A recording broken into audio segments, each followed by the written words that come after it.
Hi folks, Canadian Prepper here. Welcome back to the Daily Dose of Doom and Gloom. This is the SHTF FUDometer. FUD standing for Fear, Uncertainty, and Doubt a meter. I've currently arbitrarily assessed the situation to be 75 out of 100. 100 in this context being the use of nuclear weapons. We are that close to the use of nuclear weapons or some equivalent existential calamity that might befall humankind. Now, you might be saying to yourself, that's remarkably conservative. Only 75 out of 100 when we've been talking about World War III for the last 18 months. And you would be correct, especially in light of the fact that right now, as we speak, you have Polish mercenaries in American Abrams tanks alongside their Ukrainian and Russian reactionary brethren storming the front lines of Russian territory. NATO is effectively invading Russia. And I know some people are going to say, that's not NATO, that's just the Ukrainians and some guys who got together because they wanted to have a good time and, test out their skills. Well, it's NATO funded, it's NATO weapons, it's NATO intelligence, it's NATO logistics, and it's probably NATO troops masquerading as mercenaries, helping out the cause, helping out to invade Russia. Now, if you were to tell me a year ago, Nate, in 1 year's time, NATO is going to be invading Russia and you would still have an internet connection to make sensationalist thumbnails about it, I would tell you, man, you're out to lunch. It's Mad Max at that point in time, but here we are. This shows the incredible amount of either restraint that the Russians have or that we've all been bamboozled by the Western media into thinking that the Russians have less options than we actually know. We're going to talk about all the data points that inform this assessment right now. Now, according to a retired Brigadier General, Kevin Ryan, he says that Putin has already made the choice to use nukes, that the pretext has already been set, and they've already primed their population, or they're in the process of priming their population. They're just waiting for an opportune time to do it.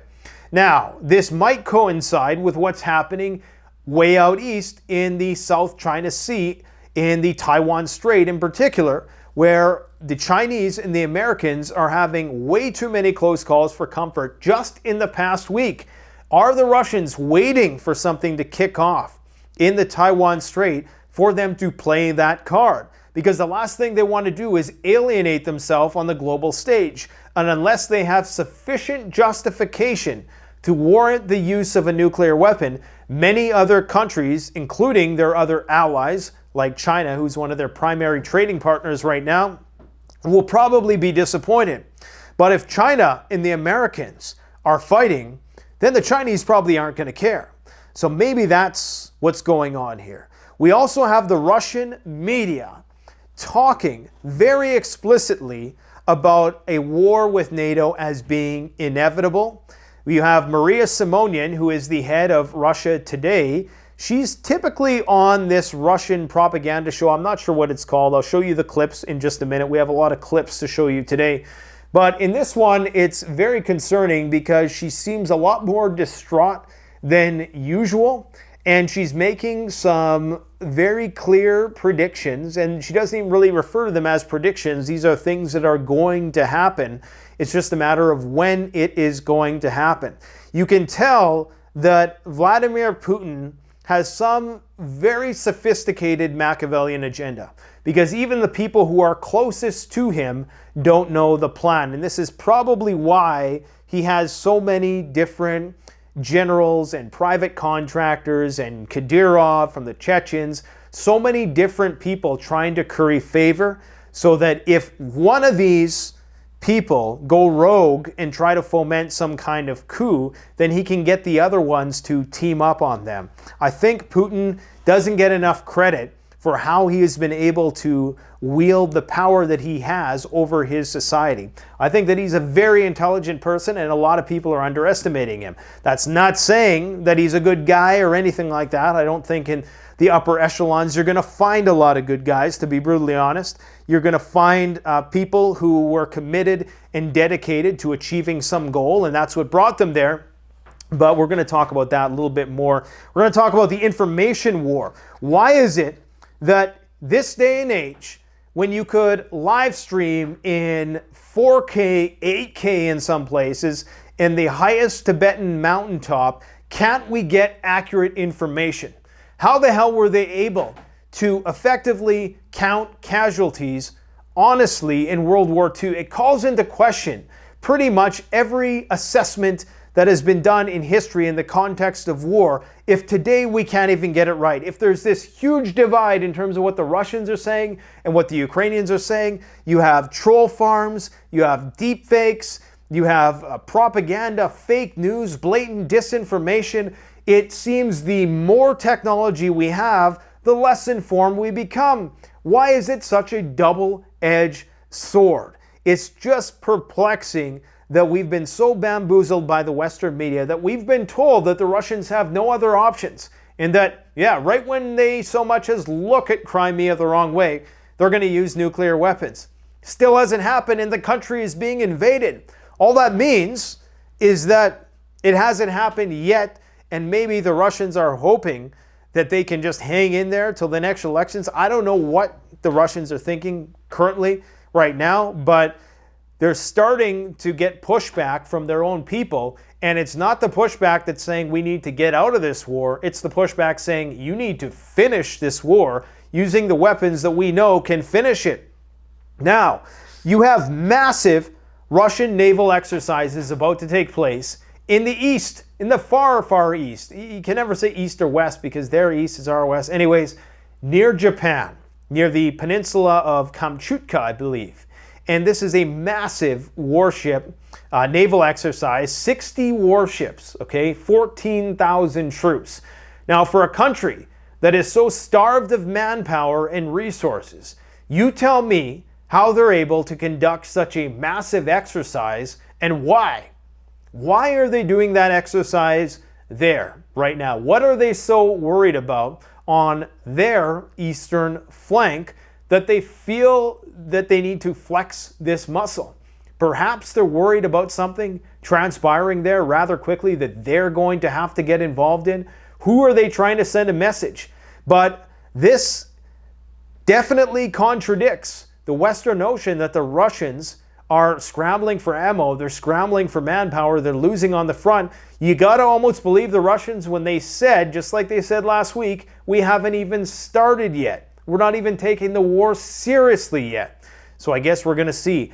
Time will tell if they replace the scalpel with an axe in their approach to this conflict. We have Germany, Boris Pistorius. Try to say that name 10 times in a row.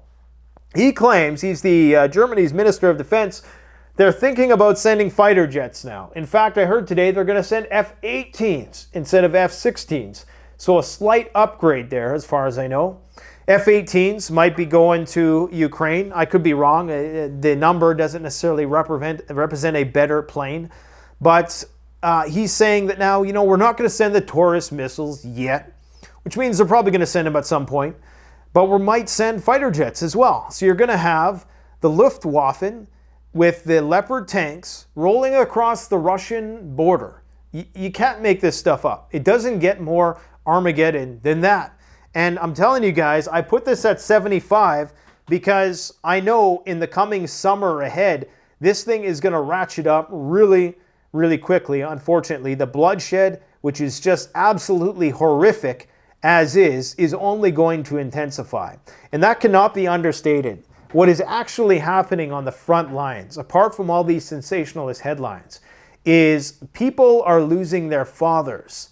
Okay, you have family members losing their brothers, their sons, their fathers. All these men who are currently dying, whether they're Russian or Ukrainian, they're never going to be able to see their families again. They're never going to have hopes and dreams. Many of them are going to be horribly disfigured by some of the stuff that is going on in the front line.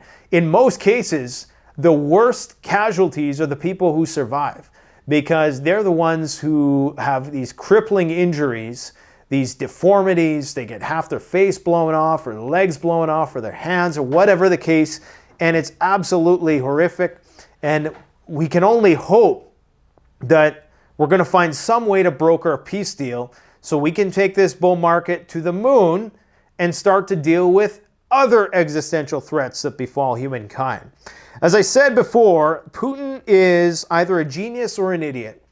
He's either a Machiavellian genius to have so many generals around him from different factions that he uses in order to police one another in a synoptical sense, that he's either really stupid to spread himself out like that, to not have faith in his own democratic, autocratic process, or he's a genius.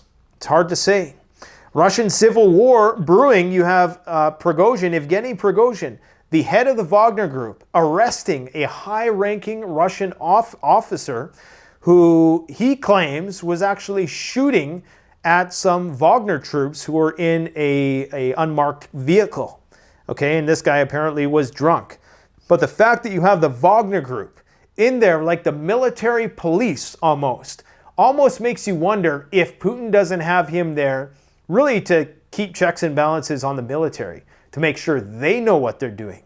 The problem with authoritarian societies is you surround yourself, or you run the risk of surrounding yourself with yes men who you absolutely can trust, and they may not always be as honest with you about what is exactly going on the front. I'm pretty sure this problem was encountered by all major dictators who lost wars throughout history.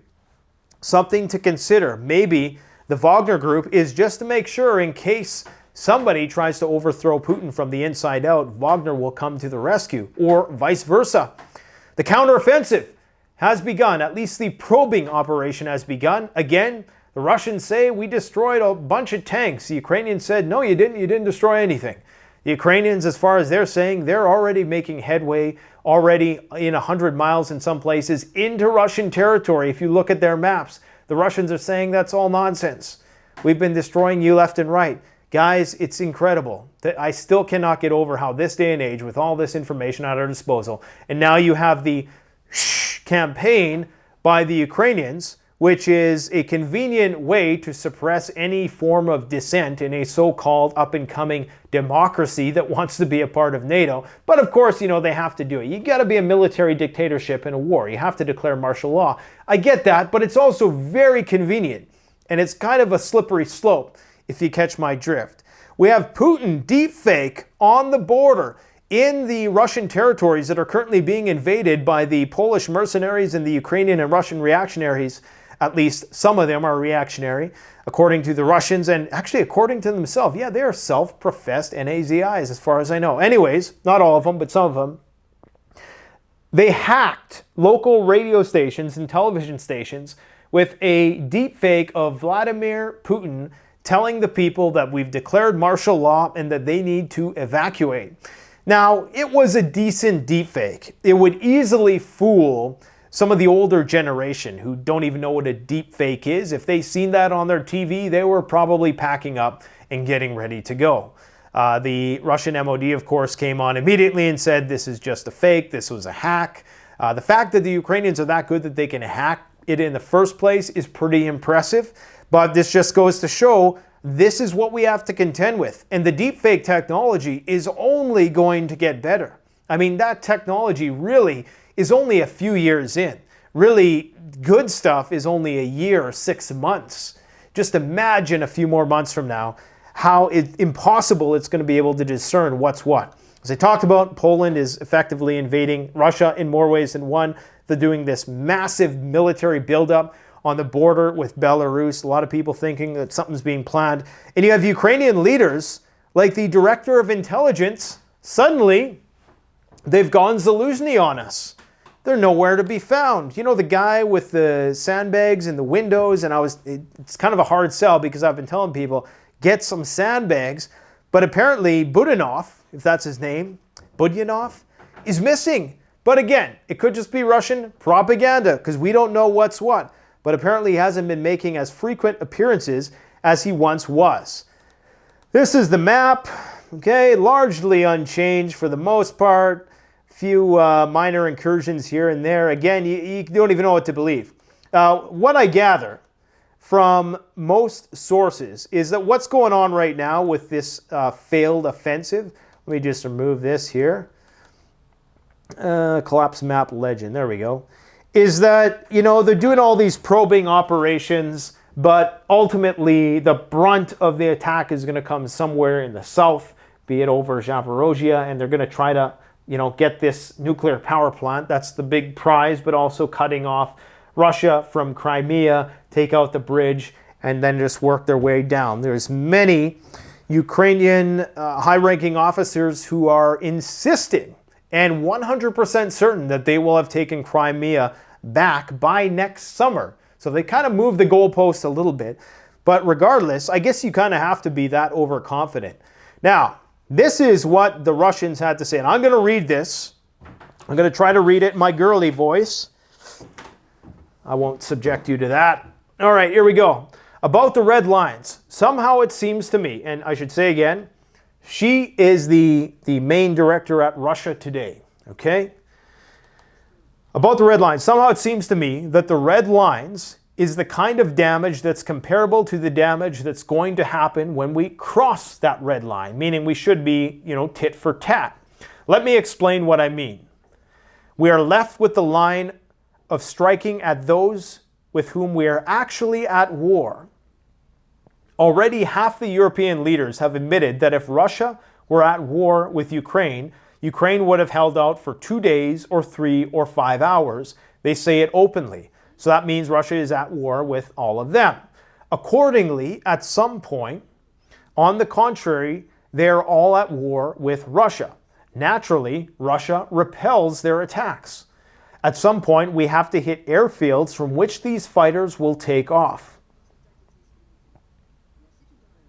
We'll have to hit the factories where they're made, the shipping yards, the ports. But they're going to retaliate. And this will be what they call a cake fight in America. I'm not sure why she used that metaphor. Like kids throwing cakes at everybody for the holidays, like a food fight, you know, craziness, just nukes flying everywhere. It's going to be a tough story for them and for us. And I really wish it would not come to this, but I'm sure it will. The fact that she says, I'm sure it will come to this, is different. It's different than a lot of the threats, the empty threats that tend to get uttered on this particular program. And you can tell that she's quite distressed, which is a little off character for her, if you've followed her for some period of time. So I think a lot of people in the Russian media are even starting to question, like, what is Putin's plan here? Because they don't know. They don't have the plans. They don't know what the current state of the military is. I don't think they realize truly. I mean, I'm sure they have some inside scoop to what's going on.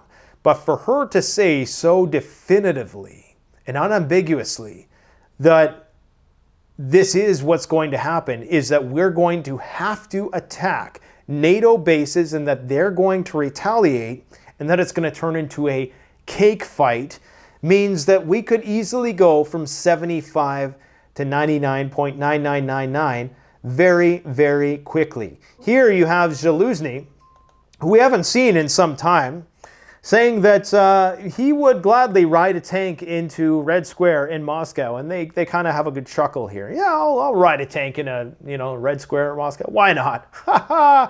Yeah, that's going to happen. Could you imagine? Could you imagine? Think about this.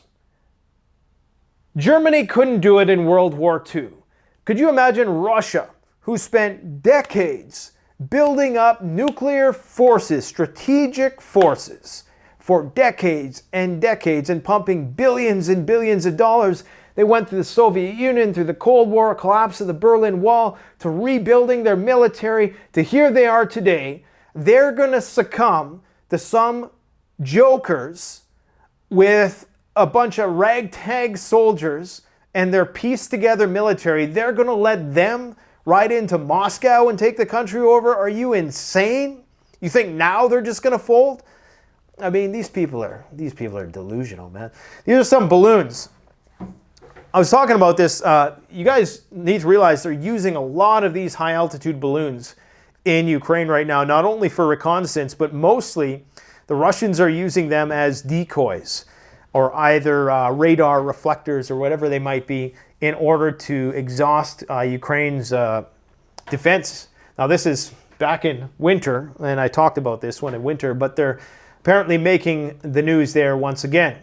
This is the Chinese warship that cut off the American ship. So that's a Chinese warship just cut across. If you know anything about boating, you know that that's an illegal move. Even in your local lake, that's taboo to do something like that. So for them to cut off an American warship, this comes 1 week, just 1 week after the same thing happened, only in the air with a Chinese fighter jet. This tells me that we're getting very, very close to accidents happening. We already have the Chinese who refused to talk to the Americans to open a line of communication. Why? Because the Americans are arming the Taiwanese to the teeth. The shipments are already headed there. Not only is it mainstream news, I know the guy who's flying them there, one of the pilots who's flying them there. So they're preparing Taiwan to be this battleground between the first proxy war of this century between the Chinese and the Americans. So it's not looking good. Are the Russians just waiting for their opportunity? What else do we got here? Oh, this is the very creepy message that the Ukrainians are trying to broadcast to signify that, you know, this is how democracies are born. Everybody keeping their mouth shut up and suppressing any kind of dissent. That's the path to democracy. Isn't there an episode of The Walking Dead about that? This is a dictatorship, because when shit hits the fan, you need dictators. And to some extent, I would agree. Can't be sunshine and rainbows yet. We can argue about who gets to use what bathroom after we defeat the Russians. Although there'll probably only be outhouses after that. This is the Russian deepfake. Now, you can see, let me see if I can full screen this for you guys. So you can, any trained eye would immediately be able to tell that's a deepfake. If you can't tell that's a deepfake, then you're probably the same person who keeps answering those idiots in the comments section who say, text me at WhatsApp, whatever. That's not me for the 10,000th time. And that's not Vladimir Putin. He's telling his population that they need to evacuate the border regions and that we've declared martial law and we're going to do mass mobilization in the whole 9 yards.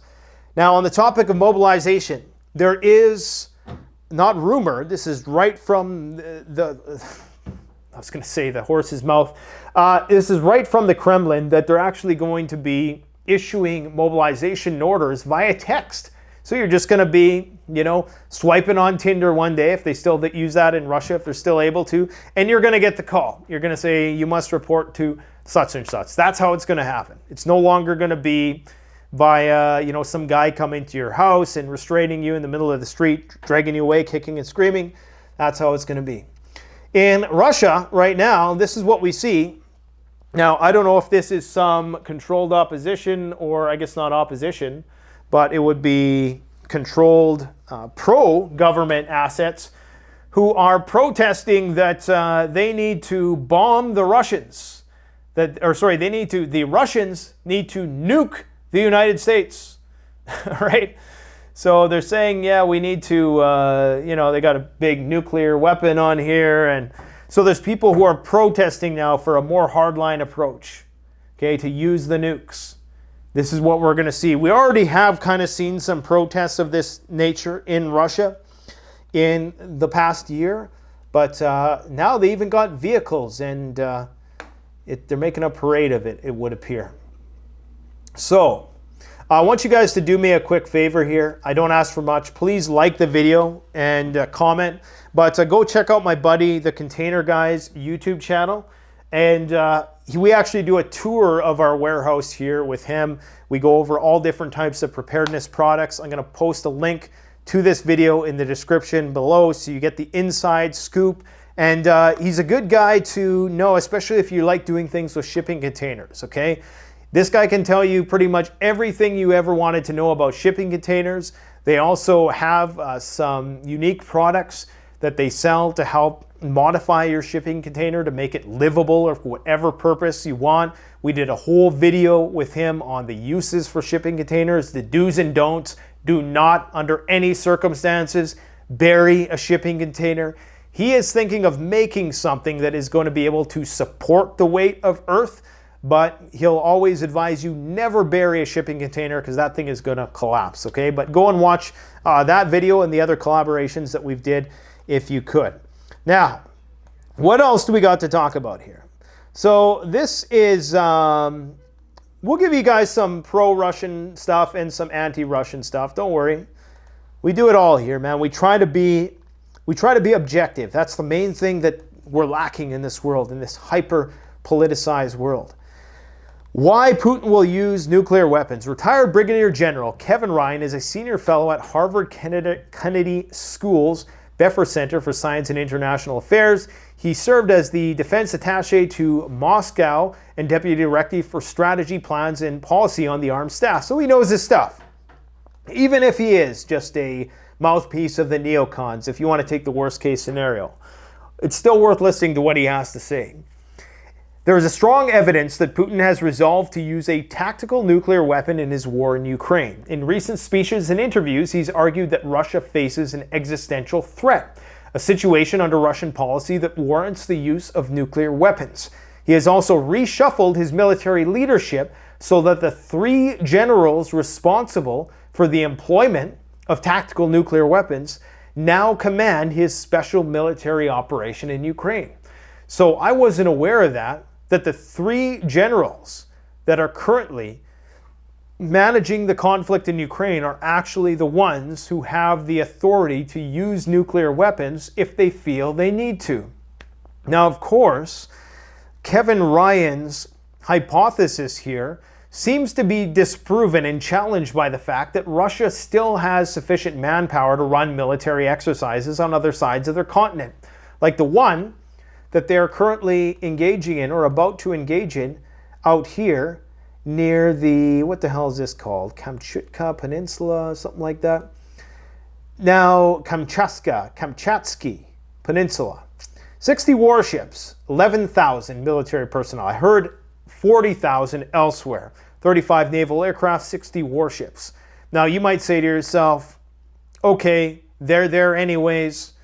Maybe there's a strategic importance of maintaining, policing their borders. This is something they have to do. So they had a defensive army, but they didn't have an offensive army. And that's why when NATO, if you take the Russian perspective, baited them into this fight, goaded them into this fight in Ukraine, they didn't have sufficient forces to police their own borders, defend their borders, and have an offensive army, hence the mobilization.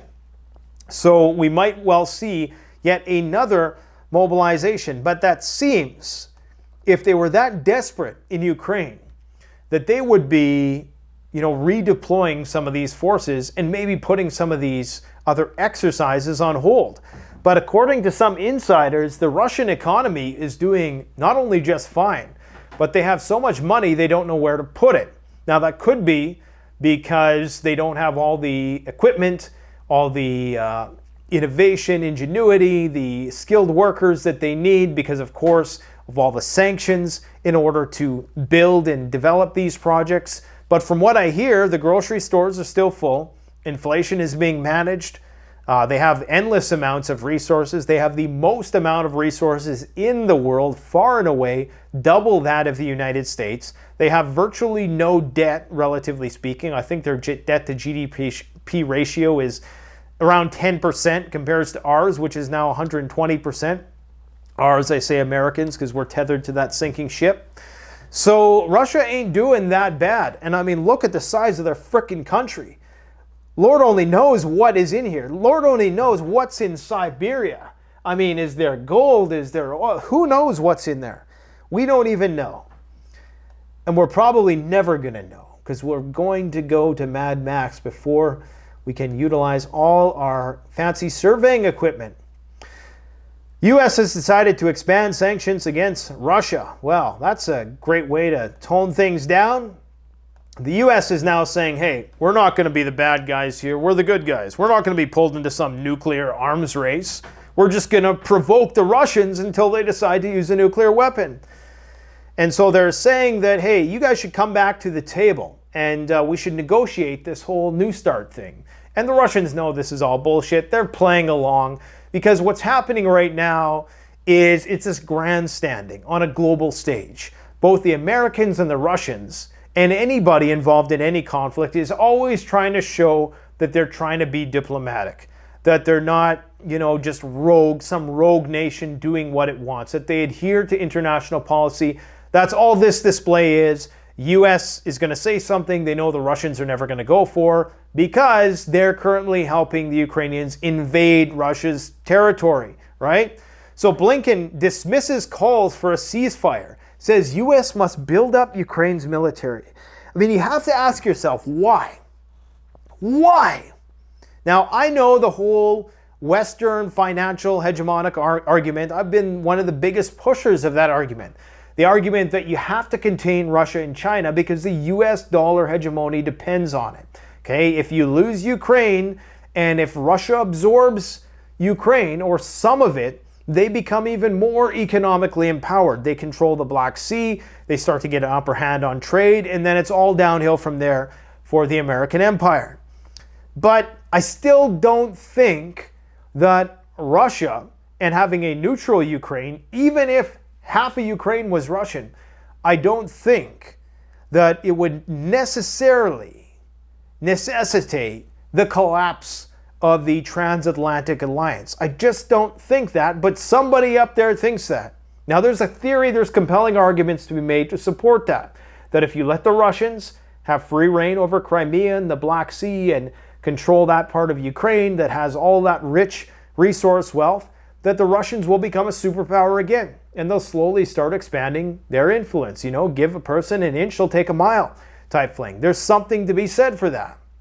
There's something to be said for what Mike Baker was saying the other day that, hey, America is pretty bad, but it's if you look at Iran, Iraq, Afghanistan, Vietnam, but we're the cleanest shirt in a dirty set of laundry. That you don't want the Chinese calling the shots with social credit systems and Uyghur camps and this whole other stuff that's going on there. Whatever, putting people in the backs of vans and throwing them in these makeshift hospitals that look like prisons. You remember that, April 2020? You don't want that. So as much as I sympathize with the Russian concerns about NATO infringement and just the history of Russia being invaded and why they're rightfully paranoid about defending their massive borders. At the end of the day, I still think that the American individualist model is the best that we've been able to create from a democratic standpoint. Sure, we're offloading all the crap to China, right? Like we say, one thing Brian Keating said in a video the other day, he told me, he's like, yeah, we've actually reduced our carbon. And I wanted to say to him, but we were we were engaged in a really good conversation. It never occurred to me at the time. While that's true, all we've done is outsource everything. So all of the, the carbon that we've reduced, and if you're a person who believes that, it's a fact that the greenhouse effect is a thing, it's just the extent of which it's causing the world to heat up. Anyways, not going to get into that debate. The fact is that we've offloaded a lot of our garbage to other countries. Literally, our garbage is in African landfills, creating toxic environments for the people there. Even the cobalt mines that we use, I'm sure everybody's heard about that. And all of the other, the sweatshops, outsourcing our carbon footprint because, we say, oh, China's still polluting, but where does all our stuff come from? Of course they're polluting. Because that's, we pay them to pollute, so we don't have to. So it's a complex state of affairs. I'm not saying America is inherently better. I think there's pros and cons to collectivism and individualism. Hopefully in the future we create some utopic society where we take the best from both of those worlds. But right now, I still am going to choose Hollywood. As bad and as indoctrinating as it might be for our children, I'm still going to take that over the social credit score thing for now. Let's see how AI is going to factor into all this. But yeah, Blinken basically says a lot of people are going to have to die before we even consider a ceasefire. All right? Oh man, what's the point? Okay, so Russia sends satellite Lord into space to monitor the conflict in Ukraine. Now, up until this point in time, and I believe there was a YouTube channel just made a video about this, about how the Russian resolution of their satellites isn't that good. So they lack the intelligence capability that NATO has bestowing upon the Ukrainian soldiers. Now apparently they have a modern surveillance satellite, which is surprising considering they have GLONASS, which is their own GPS of sorts. That they wouldn't have this is quite surprising, considering you would think that this technology should be well within their grasp. They're the first people to go to space station, the whole 9 yards. Maybe they just, maybe this is just one of those areas. But either way, they can now see down to, I think, a couple inches or something like that. I don't know, meters it might be. But now they can see in much higher resolution.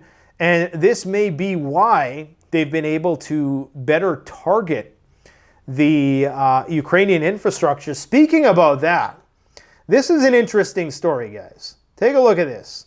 This guy right here, I mean, I don't know about you, but I'm thinking, should I say it? Should I not say it? Am I going to get canceled yet? I don't know.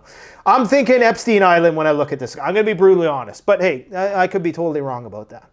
Anyways, Ukrainian media, intelligence chief Budanov could be killed. Now, this building, the Ukrainian Intelligence Directorate building, I think he worked out of there. But I know he had windows, so this guy wasn't in a bunker, because you could see in all of his daily addresses that he did, he was very frequent. He hasn't been heard of in over a week. I'm sure he's probably all right. We're going to err on the side of caution. This ain't a hill I'm going to die on. Just like Zaluzny, who's still in very short supply. And a lot of people think that something's wrong with him. Something happened. And there's some evidence, anecdotal, to support that. This guy, same thing. So this building gets murked, at least part of it anyways, and it looks like part of it has been covered up with something. So I don't know what that's all about, or is that just how the building is? Who knows? Was that construction? Anyways, this guy had an office that had sandbags in the windows. Was that building? Was it him that got murked in that attack? And are these Russian attacks becoming more precise as a result of these new satellite capabilities? It's very difficult to say. So this is one of these maps, probably a Russian propaganda map. Who knows? But this is how they think it's going to look, all right? This is from the Russians' perspective. This is probably what they want. Because all these regions, there's probably enough of a Russian population that it wouldn't be a constant state of civil war. Just, it would probably be like how it was in the Donbass for the last 7 years in some of these regions. It appears as though that's what they're going to be going for. This is going to be what Kiev, it's going to be considered Ukraine. The Poles are going to take this. The Hungarians are going to get this. And the Romanians and Moldovans, maybe, are going to get that. Now, I mean, anybody can make a map, but there are some concerns that what Washington is going to push for is a demilitarized zone, a DMZ, where you're going to have, and I think this was either the Washington plan or this was a peace plan proposed by Indonesia or some other country like that. So I don't have all the facts on this one, but the idea is that you have this DMZ that is policed by UN peacekeepers, okay, and neither the Russians nor the Ukrainians can cross into there. And because you have peacekeepers there, this really prevents or drastically limits the possibility of an escalation, because no side wants to be accused of killing UN soldiers. So that's one possible, but with that would require for Ukraine to concede probably a lot of territory, because we know that Russia wants Odessa. They probably are going to take Kharkov now, because that's where a lot of these, the Kharkov Oblast is one just opposite of Belgorod, where this new offensive is taking place. Now, we talked about Russian propaganda. Maybe this is Ukrainian propaganda. So this is what the Ukrainians are claiming. This is what the worst of Ukrainian propaganda is. Maybe it's true, because we just don't know. This is the Russian-Ukrainian border, okay? This is what the Ukrainians are saying is the new Russian-Ukrainian border, because they're penetrating that far inwards. This is Belgorod, bigger city, I think a couple 100,000 people. and there's lots of satellite cities and townships, and so that's what they're saying. And if that's true, I can't believe we're still here. Vladimir must have some kind of plan. He doesn't want to give weapons, at least based on what we know. The Russian Ministry of Defense doesn't want to give weapons to the local Minutemen. They don't have Minutemen. That's part of the problem. Okay, they've been disarmed, and that's a win for individualist societies. If this were to happen in the United States, you'd have a whole bunch of militias that you could just mobilize on the fly. In Russia, they're asking the government for guns. They're saying, give us guns so we can defend. For some reason, they're reluctant to do that. Now, are they reluctant to do that because they are genuinely concerned about some kind of uprising happening here? You have a lot of propaganda. A lot of people are scared because they know about the stories. They know about the people, saran wrapped of telephone poles and all the other accusations of some of the things that have been done by the Ukrainian military. I'm not saying that things haven't been done by the Russians. Obviously, there's international criminal courts looking into that. But they also know that the people who support the Russian cause, they don't have a good fate either when the Ukrainian military rolls through. So they're trying to use fear tactics in order to scare people out of these regions and prevent them from fighting. But apparently, the Russians claim they're repelling all these attacks and it's no big deal, and they're all just, it's like shooting fish in a barrel, apparently. And this is an interesting one. Wagner head provoking open war with Kremlin forces, ex-Russian commander. So I think the only way that Prigozhin could get away with this level of dissent in the ranks is if he was Putin's protege, or we know that he's a made man. We know that, this guy was a former criminal. He did not come from a military background. So why he was selected by Putin was anybody's best guess, but maybe he knows he has more power than a lot of these generals, and that he is just there as kind of the military police of sorts in order to make sure everybody is doing what they're doing. And if there's a drunk Russian general on the front lines, then that is something worth noting. Now, this is a post by a renowned Ukrainian propagandist. And here's what he says is going on. Actually, this is a post by a Ukrainian propagandist, but he claims it's a Russian guy who's saying this. This is roughly the prevailing current mood among Russian bloggers and war correspondents. I'm sitting in effing shock. The situation in our country is so effed up. Weird how they blurted out there, but not here. Anyways, they're only destabilizing it further. The situation in the Belgorod region is getting worse. The Ministry of Defense almost entered into an open confrontation with Wagner. Wagner had a confrontation with Akhmat, Kadyrov's forces, the Chechen leader. They don't let us work at full strength on the waiting list. Drones fly over Moscow. They fly into Krasnodar, systematically visit Crimea. Everyone fights with each other, even Telegram channels. How are we going to win like that? Nothing distinguishes Russia from other countries as much as competition and hostility of various structures to each other. The problem is deeper and deeper. People argue with each other in grocery shops. Military argue in the location. There's arguing between the types of military forces, arguing between structures. Everyone effing argues. Well, could be a bit of confirmation bias there.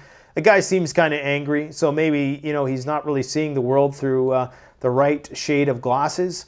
But if there's truth to that, then that's concerning, because that means that the Russians don't have as many options and that the nuclear card will be played to chill everybody out. There was a video that was released. Polish Volunteer Corps released a video proving their participation in cross-border raid into Belgorod region last week. There's the proof.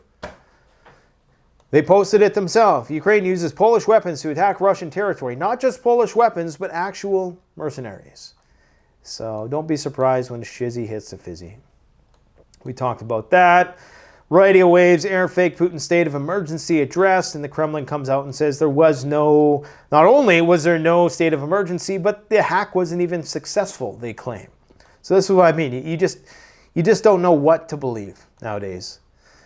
Anyways, guys, I think I'm going to leave it there for today because we're already at 45 minutes. Here I thought this would be a 10-minute rant, and here we go. Here, I'll leave you on this note. Woman marries AI chatbot. Now, believe it or not, this happened, oh man, probably 15 years ago now. A guy married his Tamagotchi or whatever the hell it was back in the day. So, you know, this is not surprising to me at all. If you've ever seen the movie Her with Joaquin Phoenix, I used to pronounce his name Joaquin because I was reading it phonetically. Joaquin Phoenix, and he falls in love with an AI. And I literally think we're just a few months away from that technology, these LLMs being sufficient in order to pull that off. These large language models, you will be having conversations, and Apple just released their new ridiculously overpriced headset today, possibly the beginning of the end for that company. So what you're going to have is people with their VR headsets talking to themselves. But it's not going to be considered a hallucination because you're talking to something intelligent, even though it's not a human being. I think we're going to have a whole new class of mental illness when the smoke clears on this dystopian nightmare that awaits. What else do we got going on here? I think that's about it. Zelensky responds to Donald Trump's plan to stop war in 24 hours, and he makes a really good point. Donald Trump said the same thing when he was in power, that, you know, we can just resolve this, but nothing happens. So, guys, it doesn't matter who you're rooting for. Politicians are always going to talk tough, and they're always going to say they're going to be able to fix their problems. But when have they actually done so? So that's why I'm not at all confident that even if Trump gets in, that this situation is going to be resolved. It could actually, I mean, it could take a turn for the worse because you just never know. And I'm not saying that it's not on par to be a worst case scenario right now. It's just you throw a wild card like that into an already insane situation where so many red lines have been crossed. You just never know what sort of brash decision is going to happen. Now, it could happen that Trump and Putin are going to be, you know, fist bumping at some point, and all this is going to blow over, and, you know, we're going to accept that eastern Ukraine belongs to Russia, and everybody's just going to have to get along the DMZ. Maybe, maybe not. Anyways, guys, the best way to support this channel, give the video a big like, go check out my buddy, the Container Guys YouTube channel, and just give him a thumbs up, help him out. He's got a really great channel. It's really focused on shipping containers though, so don't expect a lot of World War III stuff, but he does do a little bit of prepping stuff. He can show you how to build like a tiny home. He can show you to build anything like a solar generation station out of a shipping container, a way to garden indoors. They built some stuff for people who were going on Arctic expeditions and they wanted to test out whether they could grow food in these things in the most inhospitable of places. So post the link in the comment section below in the description. Thanks for watching. Canadian Prepper out.